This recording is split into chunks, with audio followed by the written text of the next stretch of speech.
నాంపల్లిలో చోటు చేసుకున్నటువంటి అగ్ని ప్రమాద ఘటనకైతే మరి ఇక్కడ ఫోరెన్సిక్ ల్యాబ్లో మరోసారి క్లూస్ టీము తనిఖీలు చేపడుతూ ఉన్నారు. మొత్తానికైతే మరి ఇక్కడైతే మరి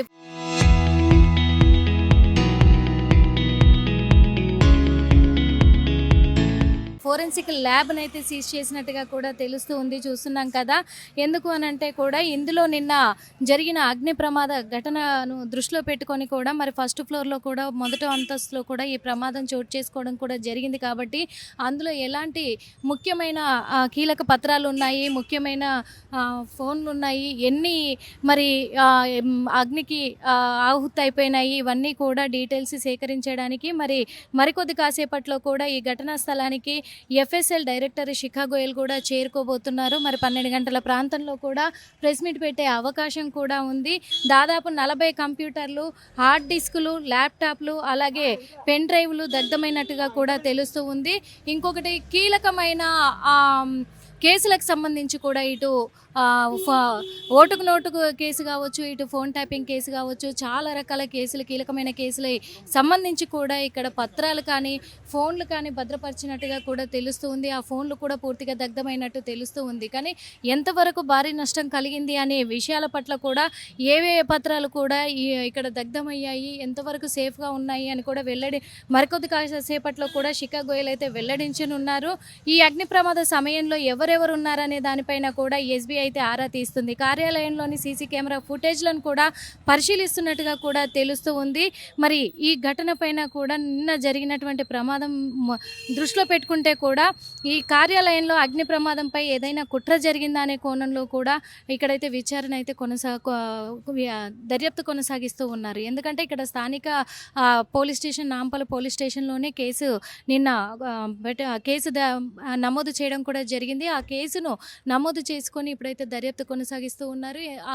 ఓ పక్క చూస్తే నిన్న ఫైర్ డీజీ మాత్రము ఒక మాట చెప్పడం జరిగింది. ప్లగ్లో ఒక వైర్ అనేది కనెక్షన్ కట్ అవ్వడం వల్ల ఈ ఫైర్ యాక్సిడెంట్ జరిగినట్టుగా, అంటే షాక్ సర్క్యూట్ వల్ల జరిగినట్టుగా కూడా అనుమానాలు వస్తున్నాయి. అవి కూడా త్వరలోనే బయట పెడతాము అని చెప్పడం కూడా జరిగింది. ఫస్ట్ ఫ్లోర్లో ఉన్నటువంటివి పూర్తిగా దగ్ధమయ్యాయి అన్నారు. సెకండ్ ఫ్లోర్కు మాత్రం ఎలాంటి ప్రమాదం జరగలేదు అని కూడా చెప్పడం జరిగింది.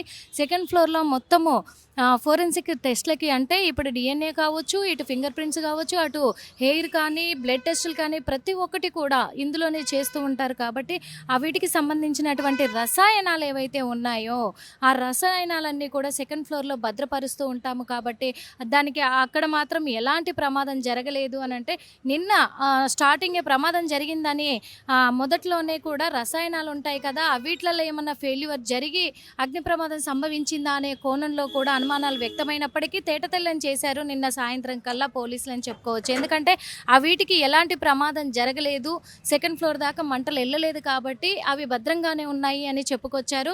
ఫస్ట్ ఫ్లోర్లో మాత్రమే జరిగింది అని నిన్న కేటీఆర్ కూడా ట్వీట్ చేయడం జరిగింది. ఎందుకంటే మరి ఫోన్ ట్యాపింగ్కి సంబంధించి ఏమైనా ఫేక్ డాక్యుమెంట్లు సృష్టించిందేమో ప్రభుత్వము, అవి అందులోనే ఉన్నాయేమో. ఇన్నిసార్లు సిట్ అందరికీ కూడా, బీఆర్ఎస్ నాయకులందరికీ, మెయిన్గా కేసీఆర్ గారు కూడా నోటీసులు అందించి విచారణకు పిలిచినప్పటికీ వాళ్ళకి ఎలాంటి ఆధారాలు దొరకలేదు. కాబట్టి ఇక్కడ ఉన్న ఫేక్ పత్రాలు సృష్టించారు కాబట్టి వాళ్ళు ఈ అగ్ని ప్రమాదం వాళ్ళే చేయించుంటారు, అంటే ప్రభుత్వమే చేయించుంటుంది అని కూడా మరి కేటీఆర్ నిన్న ట్వీట్ చేయడం జరిగింది. అనుమానాలు వ్యక్తమవుతున్నాయి అని కూడా చెప్పడం జరిగింది. ఓ పక్కనేమో మరి ఇందులో ఎలాంటి కీలక పత్రాలు ఉన్నప్పటికీ కూడా అవన్నిటిని మాయం చేసే విషయంలో కుట్ర జరిగిందా అనే కోణంలో కూడా అనుమానాలు వ్యక్తమవుతున్నాయి. మరి పోలీసులు ఏం చెప్పనున్నారు, దేనివల్ల జరిగింది అగ్ని ప్రమాదము, ఇవన్నీ కూడా మరికొద్ది కాసేపట్లో కూడా తెలిసే అవకాశం ఉంది. కాబట్టి అప్పటి వరకు వేచి చూద్దాం. కెమెరామెన్ వేణుతో నిర్మల, RTV. చరిత్ర సృష్టించినోడు ఇప్పుడు ఆ చరిత్రని తిరగరాయబోతున్నాడు. అబద్ధాల గోడల్ని బద్దల కొట్టి నిజాలను రాగా మీ ముందుంచబోతున్నాడు. నిజమైన వార్తల కోసం వెంటనే డౌన్లోడ్ చేసుకోండి రా యాప్ని.